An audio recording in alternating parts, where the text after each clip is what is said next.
Hello and welcome dear students. Welcome to Rise Smart Bangla YouTube channel. তোমরা আশা করি সকলেই ভালো আছো এবং কম্পিটিটিভ পরীক্ষার প্রস্তুতিও তোমাদের খুবই ভালো চলছে। তো দেখো বন্ধুরা, আজকে আমাদের আলোচনার বিষয় একটি সমসাময়িক এবং অত্যন্ত গুরুত্বপূর্ণ টপিক। সেটি কি? সেটি হলো নিফা ভাইরাসের সংক্রমণ। আমরা গত কয়েকদিন ধরে দেখতে পাচ্ছি নিউজ পেপারে বা বিভিন্ন সোশ্যাল মিডিয়ায় বিভিন্ন বিশেষজ্ঞ মানুষেরা কিন্তু এটি নিয়ে কথা বলছেন। তো চলো আজকে আমরা দেখে নেব এই নিফা ভাইরাস সম্পর্কে এবং এগুলি থেকে আমাদের কম্পিটিটিভ পরীক্ষায় ঠিক কী ধরনের প্রশ্ন আসতে পারে। নিজের পরিচয় একটু দিই তোমাদের। তোমরা হয়তো অনেকেই আমাকে চেনো। আমার নাম রোহিত স্যার। আমি রাইস এডুকেশনের সাথে দীর্ঘদিন ধরে যুক্ত। এখানে আমি বায়োলজি এবং পরিবেশ বিজ্ঞানের ক্লাস নিয়ে থাকি। ওকে, সো চলো আর সময় নষ্ট না করে সরাসরিভাবে আমরা একদম টপিকের মধ্যে চলে যাই। দেখো, নিফা ভাইরাসের ডিটেলস সম্পর্কে জানতে হলে আমাদের সবার প্রথমে আগে যেটা জানা দরকার সেটা হচ্ছে এই নিফা ভাইরাস এটি কোথা থেকে আসে। নিফা ভাইরাস কিন্তু আসছে আমাদের একটি ন্যাচারাল হোস্ট থেকে, বা নিফা ভাইরাসের ন্যাচারাল হোস্ট যেটি সেটি হলো ফ্রুট ব্যাট, বা যারা সাধারণভাবে ফল খাচ্ছে এমন বাদুড়। এবং এই নিফা ভাইরাস হলে কিন্তু মানুষের মৃত্যু পর্যন্ত হতে দেখা যায় এবং সেই মর্টালিটি রেট কিন্তু আমরা পাচ্ছি প্রায় ৭৫% কাছাকাছি। এই নিফা ভাইরাসের যদি সংক্রমণ হয় তাহলে একজন মানুষের প্রাথমিক পর্যায়ে কি কি উপসর্গ দেখা যায় না? ফিভার অর্থাৎ জ্বর আসা, মাথা ব্যথা এবং তার সাথে কিন্তু ভমিটিংও লক্ষ্য করা যাচ্ছে। তো দেখো, এই নিফা ভাইরাস সংক্রমণের হাত থেকে বাঁচতে আমরা কি করতে পারি? আমরা যেটা করতে পারি, আমরা কখনোই কিন্তু কাঁচা ফলের রস যেগুলো বাজারে বা ফুটপাতের ধারে বিক্রি হয় সেইগুলো খাবো না, বা দিন কয়েকের জন্য সেগুলো একটু এড়িয়ে চলার চেষ্টা করব। আমরা অবশ্যই একটা স্বাস্থ্যবিধি মেনটেন করে চলার চেষ্টা করব, যেমন নিয়মিত হাত সাবান দিয়ে ধোয়া, স্যানিটাইজার ব্যবহার করা, মাস্ক পরা ইত্যাদি। তার সাথে সাথে আমাদের দেখা যাচ্ছে যে এই নিফা ভাইরাস কিন্তু কন্টাজিয়াস, অর্থাৎ মানুষ থেকে মানুষের মধ্যে কিন্তু এটা আসতে পারে। এবং এখানে আরও একটা বিষয় বলে দেওয়া দরকার, এই নিফা ভাইরাস একটা কোন ধরনের ডিজিজ। নিফা ভাইরাস কিন্তু দেখবে বিভিন্ন জায়গায় আমরা এটা পড়াশোনা করছি, এটা কিন্তু one kind of zoonotic disease. Zoonotic disease কথাটার মানে কি? জু শব্দের মানে হলো অ্যানিমাল। তাহলে যে রোগ অ্যানিমাল টু অ্যানিমাল ছড়িয়ে থাকে তাকেই আমরা জুনোটিক ডিজিজ বলে অভিহিত করি। ওকে, তো এটা হচ্ছে একটা জাস্ট খুব সাধারণ এবং একটা ওভারভিউ অফ নিফা ভাইরাস, যেটা প্রাথমিক পর্যায়ে আমাদের সকলেরই জানা উচিত। এবার আমি এক এক করে একটু জটিল বা বিভিন্ন কমপ্লেক্স ইনফরমেশনগুলোর দিকে যাচ্ছি। দেখো, প্রথমে আমরা একটু দেখে নিই যে এই নিফা ভাইরাস সেটা কোথা থেকে বিলং করে। ভাইরাসেরও কিন্তু ট্যাক্সোনমি রয়েছে এবং ভাইরাসের ট্যাক্সোনমি নিয়ে যারা কাজ করেন তারা বেশ দক্ষ, কারণ ভাইরাস নিয়ে স্টাডি করা একদমই চারটিখানি কথা নয়। ইলেকট্রন মাইক্রোস্কোপ ছাড়া তো ভাইরাসকে পর্যবেক্ষণই করা যায় না। সো এই ভাইরাস, অর্থাৎ আমরা আজকে নিফা ভাইরাস নিয়ে কথা বলছি, সেটা প্যারামিক্সোভিরিডি পরিবারের অন্তর্গত। তাহলে প্যারামিক্সোভিরিডি পরিবার, এবং তার সাথে কোন গণ আমরা দেখে নিই। গণটা হচ্ছে হেনিপা ভাইরাস। ওকে, সো তোমরা দেখবে বৈজ্ঞানিক নাম লেখার সময় আমরা গণ, প্রজাতি এই শব্দগুলো কিন্তু ব্যবহার করি। তাহলে এই নিফা ভাইরাসের গণ হচ্ছে হেনিপা ভাইরাস এবং এটা কোন পরিবার থেকে আসছে? প্যারামিক্সোভিরিডি পরিবার থেকে আসছে। এটা হেন্ড্রা ভাইরাস, তার সঙ্গে নিবিড়ভাবে সম্পর্কিত। হেন্ড্রা ভাইরাসও নিপা ভাইরাসের মতোই একটি রোগ, এবং এটা অস্ট্রেলিয়াতে ভীষণভাবে কিন্তু এর প্রকোপ প্রথম দেখা গিয়েছিল। তো এবার যদি আমরা জেনেটিক গঠনের মধ্যে চলে যাই, তাহলে আমরা দেখব যে এটা আরএনএ ভাইরাস না ডিএনএ ভাইরাস। যেমন আমরা দেখেছি কোভিডের সময় কোভিড একটি আরএনএ ভাইরাস। তো চলো দেখে নিই, আমাদের এই নিফা ভাইরাস কিন্তু একটা সিঙ্গেল স্ট্র্যান্ডেড এবং নেগেটিভ সেন্সড আরএনএ ভাইরাস। তাহলে নিফা ভাইরাস কোন ধরনের ভাইরাস? অবশ্যই মনে রাখবো আরএনএ ভাইরাস। এবং এটাও কিন্তু তাহলে কি হলো? এটাও কিন্তু একটা ব্যতিক্রম হলো, কারণ আমরা জানি যে most of the animal virus আর ডিএনএ ভাইরাস। সেই জায়গা থেকে ইনফ্লুয়েঞ্জা, কোভিড বা নিফা এরা কিন্তু এক এক প্রকারের ব্যতিক্রম। এবং এর জিনোম দেখো প্রায় কতটা লম্বা? বলা হচ্ছে এর জিনোম প্রায় 15.9 থেকে শুরু করে 18.2 কেবি পর্যন্ত লম্বা হতে পারে। কেবি, এমবি এই জিনিসগুলো আমরা ব্যবহার করি ফোনের মেমোরি বা ল্যাপটপের বিভিন্ন মেমোরি এগুলো বোঝাতে, কিন্তু জিনের সাইজের ক্ষেত্রেও কিন্তু এই কথাগুলো একেবারেই অ্যাপ্লিকেবল। দেখে নিই এর পরবর্তীতে ভাইরাসটির গঠনতত্ত্ব, অর্থাৎ ভাইরাসটির মরফোলজি। খুবই ইন্টারেস্টিং। দেখো এই নিফা ভাইরাস প্রসঙ্গে যেটা বলা হচ্ছে, নিফা ভাইরাস কিন্তু এক ধরনের প্লিওমরফিক ভাইরাস। প্লিওমরফিক কথাটার মানে কি? প্লিওমরফিক মানে তার কিন্তু বিভিন্ন গঠন, বিভিন্ন আকৃতি লক্ষ্য করা যায়। এটা গোলাকার হতে পারে বা ফিলামেন্টাস আকারের হয়। ফিলামেন্ট মানে ফিলামেন্টের ন্যায় এটি বিস্তৃত থাকতে পারে বা এক্সিস্ট করে। এটির ব্যাস কত? প্রায় 40 থেকে 600 ন্যানোমিটার পর্যন্ত এটি হয়। এটা এক ধরনের এনভেলাপড ভাইরাস, অর্থাৎ ক্যাপসিড আস্তরণের বাইরে এর কিন্তু এনভেলাপ রয়েছে।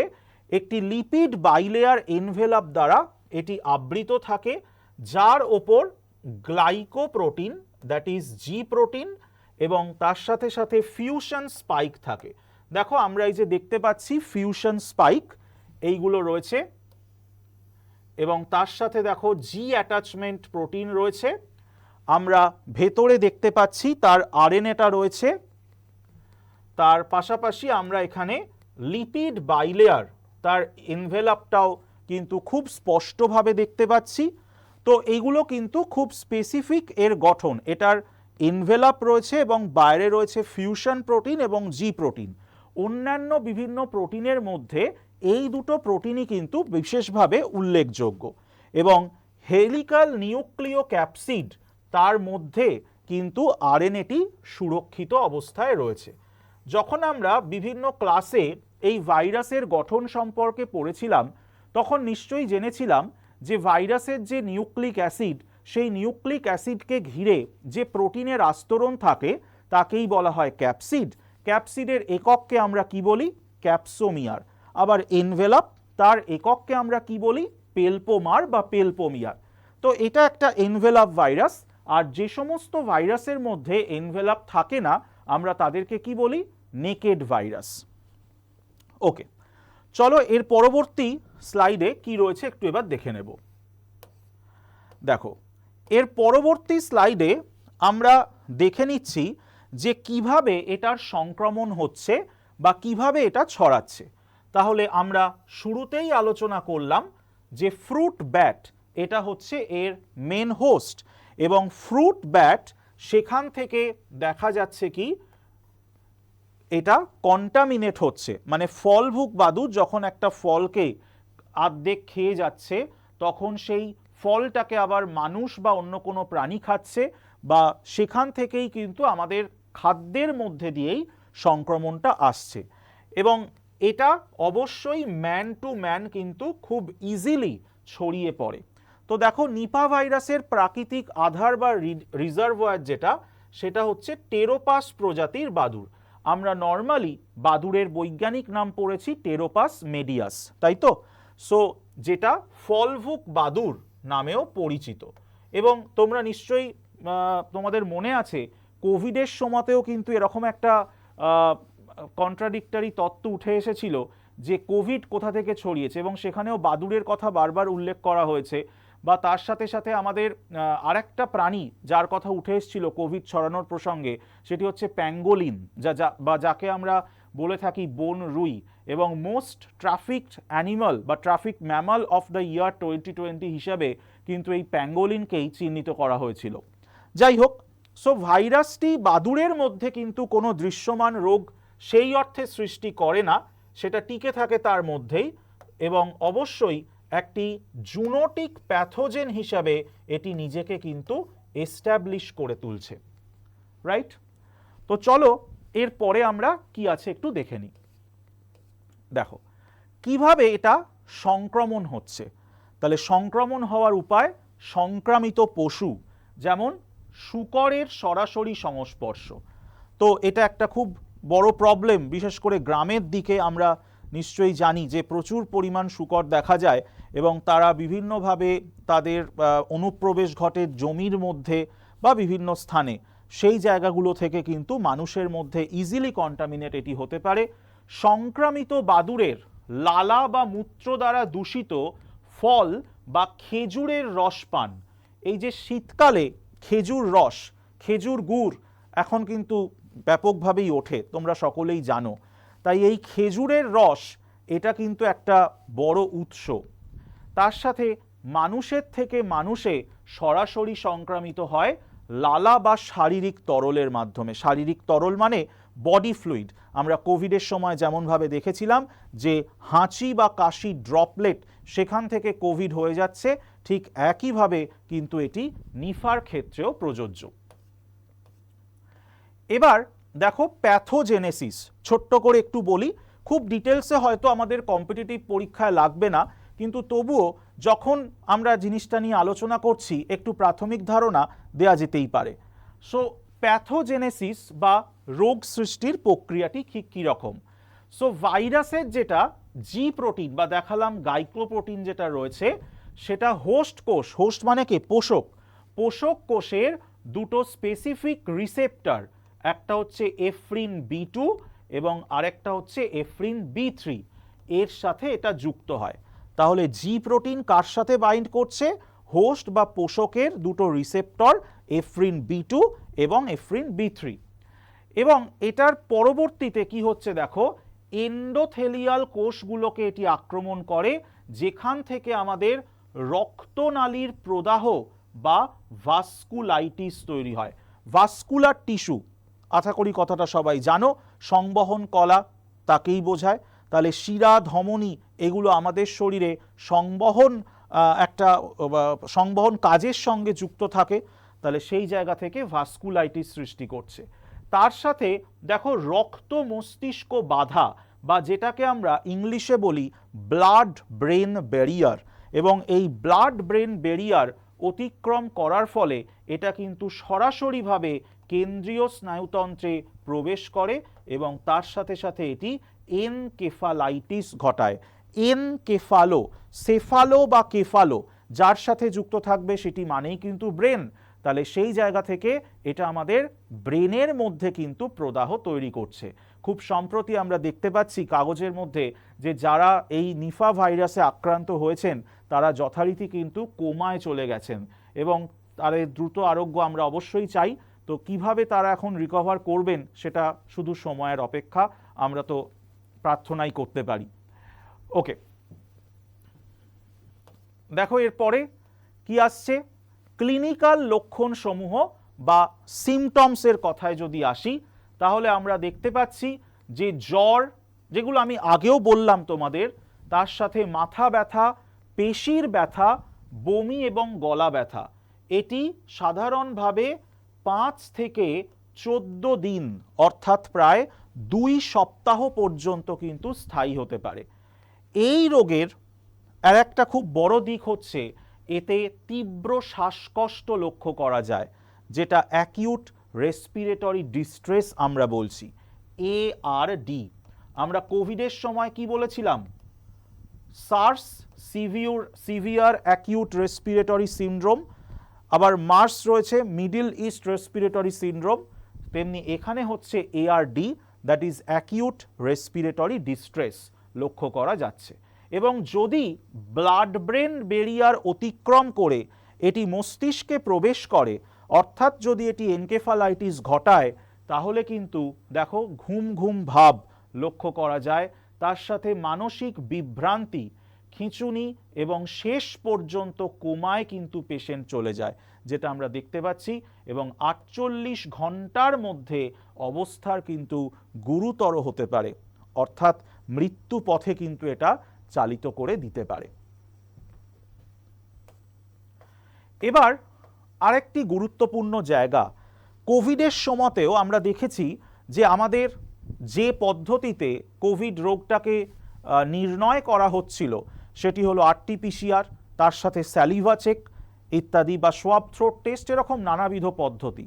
তো এই রোগটাকেও চিহ্নিত করার একটি সর্বোত্তম উপায় হচ্ছে RT-PCR, যেটির পুরো কথা reverse transcriptase polymerase chain reaction, এবং এটা molecular diagnosis one kind of, এবং এখানে আমরা ভাইরাসের আরএনএকে শনাক্ত করে থাকি। ELISA, enzyme linked immunosorbent assay, তোমরা হয়তো জানো, যেটা এক ধরনের সেরোলজিক্যাল টেস্ট, এবং এখান থেকে আমরা নির্দিষ্ট বা স্পেসিফিক অ্যান্টিবডি, যেটা হচ্ছে IgM এবং IgG কে শনাক্ত করে থাকি। ভাইরাস আইসোলেশন, সেল কালচার পদ্ধতির সাহায্যে ভাইরাসকে আমরা আলাদা করে নিয়ে কিন্তু কাজটা করতে পারি। এবং এখানে দেখো একটা লেখা রয়েছে BSL-4 ল্যাবে আবশ্যক। এই BSL-4 জিনিসটা কি? BSL হচ্ছে বায়োসেফটি লেভেল 4। বায়োসেফটি লেভেল 4 এটা কি বস্তু? আমরা যখন কোনো এরকম প্রাণঘাতী ভাইরাস নিয়ে কাজ করি, তখন আমরা বায়োসেফটির সর্বোত্তম বা সব থেকে যেটা হাইলি প্রোটেক্টিভ মেজারমেন্ট সেটা নিয়ে থাকি। তো এটাই হচ্ছে BSL-4। কোভিডের সময়তেও আমরা BSL-4ই ফলো করেছি। তার সাথে ইমিউনোকেমিস্ট্রির মাধ্যমে আমরা এটা শনাক্ত করতে পারি, এবং এটা one kind of histological analysis, যেখানে মৃত ব্যক্তির টিস্যু থেকে আমরা ভাইরাল প্রোটিনকে আইসোলেট করতে পারি। এরপরে দেখো মৃত্যুর হার যদি আমরা তুলনা করি, তাহলে মালয়েশিয়ায় 1999 সালে দেখা যায় প্রায় 40% মৃত্যুর হার। দেন বাংলাদেশের ক্ষেত্রে 71%, ভারতবর্ষের কেরালায় 2018 সালে যখন সংক্রমণটি হয় 91% পর্যন্ত কিন্তু মৃত্যুর হার পৌঁছেছিল। এবার যদি আমরা একটু ঐতিহাসিক যে সময় রেখা সেটা যদি একটু লক্ষ্য করি, যে সর্বপ্রথম বা কিভাবে এই নিফা ভাইরাস এলো, দেখো 1998 থেকে 99 সালের মধ্যে সর্বপ্রথম এটা মালয়েশিয়ায় শনাক্ত করা গেছিল। কাদের মধ্যে? না, শূকর পালক যারা, তাদের মধ্যে এটি সংক্রমণ ঘটে। তারপর 2001 সালে বাংলাদেশের মেহেরপুর এবং ভারতবর্ষের শিলিগুড়িতে প্রথম সংক্রমণ দেখা যায়। কেরালা রাজ্যে বড় ধরনের প্রাদুর্ভাব, প্রায় 91% মৃত্যুহার 2018 সালে আমরা দেখেছিলাম। তারপর দেখা যাচ্ছে প্রতি বছরই বাংলাদেশ এবং ভারতবর্ষের কিছু অংশে বিচ্ছিন্নভাবেই কিন্তু এই নিফার সংক্রমণ হয়, যেটা আমরা বর্তমান সময়েও দেখতে পাচ্ছি। কি কি আমরা জৈবিক নিরাপত্তা নিতে পারি বা কিভাবে আমরা এটাকে আটকাতে পারি? দেখো, তার জন্য কিছু ছবি তোমরা দেখতে পাচ্ছ, যেগুলো কোভিডের সময়তেও আমাদের কিন্তু খুব কমন ছিল। পাখির যে আংশিক ফল সেটা একেবারেই খাওয়া এড়িয়ে চলবো। কাঁচা খেজুরের রস পান করব না, করলেও সেটাকে ফুটিয়ে করব। হাসপাতালে আক্রান্ত রোগীর সেবায় অবশ্যই মাস্ক, পিপিই কিট এগুলো ব্যবহার করব। সাবান এবং জল দিয়ে নিয়মিত হাত ধোবো, স্যানিটাইজার ইউজ করব সবসময়। সংক্রামিত এলাকায় গেলে বাদুড় বা পশু থেকে সবসময় দূরে থাকার চেষ্টা করব। এই হলো আমাদের প্রিকশনস মেজার্স। এবার বর্তমান গবেষণা বা ভ্যাকসিনের চ্যালেঞ্জ, দেখো এটা নিয়ে যে খুব তাড়াতাড়ি কোনো ভ্যাকসিন আসবে এমনটা শোনা যাচ্ছে না, তবে ভ্যাকসিন কিন্তু নেইও, রাইট? সো বর্তমানে এটা চিকিৎসার জন্য সেই অর্থে কোনো নির্দিষ্ট ভ্যাকসিন বা অ্যান্টিভাইরাল ড্রাগ কিন্তু নেই, তবে সাপোর্টিভ কেয়ার চিকিৎসায় প্রদান করা হচ্ছে এবং কিছু কিছু ক্ষেত্রে যেমন দেখো একটা নাম রয়েছে M120.4 মোনোক্লোনাল অ্যান্টিবডি এবং কিছু ওষুধ যেগুলো ট্রায়াল স্টেটে রয়েছে। সো ট্রায়াল স্টেট মানে সেটাকে আমরা একদমই ফাইনাল ধরে নিতে পারি না, তো আমাদের ওয়েট করতে হবে এবং অবশ্যই প্রিকশনসগুলোকে ফলো করতে হবে। সবশেষে আমরা একটা কথাই বলবো যে এই নিফা ভাইরাস এটা জনস্বাস্থ্যের জন্য অবশ্যই একটি হুমকির কারণ এবং বিভিন্ন ক্ষেত্রে যেটা বিজ্ঞানীরা বলছেন যে এটার কারণ হিসাবে জলবায়ু পরিবর্তন, বনধ্বংস বা অরণ্য নিধন এগুলো কিন্তু রয়েছে। তাই আমাদের দরকার বিজ্ঞান ভিত্তিক সচেতনতা এবং উন্নত নজরদারি ব্যবস্থা। ওকে, সো আমাদের ডিসকাশন কম্পিটিটিভ পরীক্ষার জন্য এইটুকুই পর্যাপ্ত। কোনো যদি তোমাদের বা আপনাদের প্রশ্ন থাকে কমেন্ট বক্সে লিখে জানাবেন, অবশ্যই আমি কিন্তু সেই প্রশ্নের উত্তর করার চেষ্টা করব। আর এবার আমরা দেখে নেব কম্পিটিটিভ পরীক্ষায় এই যে আমরা এতটুকু পড়লাম এখান থেকে আমাদের ঠিক কী ধরনের প্রশ্ন আসতে পারে। সো চলো দেখে নেওয়া যাক। দেখো, তাহলে আমি প্রথম প্রশ্ন যেটা দেখতে পাচ্ছি, নিফা ভাইরাসকে জীববৈজ্ঞানিক শ্রেণীবিন্যাস অনুযায়ী নিচের কোন পরিবারের অন্তর্ভুক্ত করা হয়?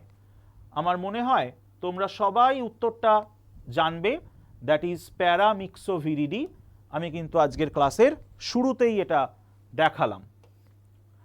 দেখো তারপর যেটা পাচ্ছি এটা একটু টাফ কোশ্চেন, কিন্তু তবু আমি রেখেছি যেহেতু পড়ালাম। প্যাথোজেনেসিস প্রক্রিয়ায় নিফা ভাইরাসের জি প্রোটিন হোস্ট কোষের কোন নির্দিষ্ট রিসেপ্টরের সাথে যুক্ত হয়ে সংক্রমণ শুরু করে? তাহলে আমরা পেলাম এফ্রিন B2 এবং B3 রিসেপ্টর। তারপর আমরা চলে যাই, নিফা ভাইরাস সংক্রমণের প্রাকৃতিক আধার হিসাবে পরিচিত প্রাণীটি কি? অবশ্যই বাদুড়, টেরোপাস মেডিয়াস বা টেরোপাস স্পিসিস। তারপর চলে যাই পরবর্তী প্রশ্ন, দক্ষিণ এশিয়ায় বিশেষ করে বাংলাদেশে নিফা ভাইরাস সংক্রমণের প্রধান মাধ্যম হিসাবে কোনটির ঝুঁকি সবচাইতে বেশি? কি হবে? কাঁচা খেজুরের রস পান করা, রাইট? এবং দেখো আরেকটি প্রশ্ন, তীব্র এনকেফালাইটিস লক্ষণযুক্ত রোগীর শরীর থেকে নিফা ভাইরাসের উপস্থিতি দ্রুত এবং সুনির্দিষ্টভাবে নিশ্চিত করার জন্য সবথেকে নির্ভরযোগ্য ডায়াগনস্টিক পদ্ধতি কি? তাহলে Widal test, complete blood count, x-ray of chest or RT-PCR। আমরা বুঝতেই পাচ্ছি RT-PCR সঠিক উত্তর। এবং ওয়াইডাল টেস্ট আমরা কিসের জন্য করি? ওয়াইডাল টেস্ট কিন্তু আমরা করি টাইফয়েডের জন্য। বর্তমান সময়ে টাইফি.M নামক একটি পরীক্ষা করা হয়। চেস্ট এক্স-রে আমাদের কোনো রকম সমস্যা, লাংসে কফ জমেছে কিনা বা বুকে কফ জমেছে কিনা বা আদার্স কোনো সমস্যা সেগুলো দেখার জন্য। এবং কমপ্লিট ব্লাড কাউন্ট আমাদের বিভিন্ন ব্লাড কর্পাসেল সম্পর্কে ধারণা দিয়ে থাকে। ঠিক আছে ডিয়ার স্টুডেন্টস, তাহলে আশা করছি তোমাদের সেশনটা ভালো লাগলো। অবশ্যই জানাবে যদি আরও কোনো ইনপুট তোমাদের দরকার লাগে, সেগুলো আমি অবশ্যই তোমাদের কমেন্ট বক্সে উত্তর দেওয়ার চেষ্টা করব। তোমরা যারা রাইস এডুকেশনকে নতুন দেখছো বা রাইস এডুকেশনের এই ক্লাস নতুন দেখছো, তাদের জন্য বলি কম্পিটিটিভ পরীক্ষা কিন্তু একটা দীর্ঘমেয়াদী প্রস্তুতির প্রসেস এবং এখানে কিন্তু লেগে থাকতে হবে, ধৈর্য নিয়ে প্রস্তুতি করতে হবে। আর এই প্রস্তুতিতে তোমরা যদি রাইস এডুকেশনকে পাশে পেতে চাও বা রাইস এডুকেশনের সাথে যুক্ত হয়ে প্রস্তুতি নিতে চাও, তাহলে অবশ্যই 6292190230 এই নাম্বারে কিন্তু যোগাযোগ করো। আমাদের প্রতিনিধিরা রয়েছেন তোমাদের সব সময় সাহায্য করার জন্য। এটুকুই বলবো, সকলকে অসংখ্য ধন্যবাদ ক্লাসটি দেখার জন্য। এ প্রসঙ্গে বলি সামনেই আসছে WBCS পরীক্ষা এবং তার সাথে SLST তথা স্কুল সার্ভিসের গ্রুপ C গ্রুপ ডির পরীক্ষা, পাশাপাশি MTS এবং আরও অন্যান্য পরীক্ষা রয়েছে। আমাদের নিয়মিত ক্লাসের টাইম শিডিউল হচ্ছে 9:45, 11:15, 1:15, 3টে এবং 4:45। তোমাদের সকলকে অনুরোধ করব যে এই সময়গুলোতে তোমরা অবশ্যই ক্লাসে জয়েন করো এবং এখান থেকে যে প্র্যাকটিস কোশ্চেন্সগুলো পাচ্ছ সেগুলো তোমরা অবশ্যই মাথায় রাখো। দেখবে এখান থেকে অনেক প্রশ্ন কিন্তু তোমরা পরীক্ষাতে কমন পাবে। ধন্যবাদ। এই বলেই আজকে শেষ করলাম। ভালো থেকো, সুস্থ থেকো। পরে কোনো ক্লাসে তোমাদের সাথে নিশ্চয়ই দেখা হবে। Good bye.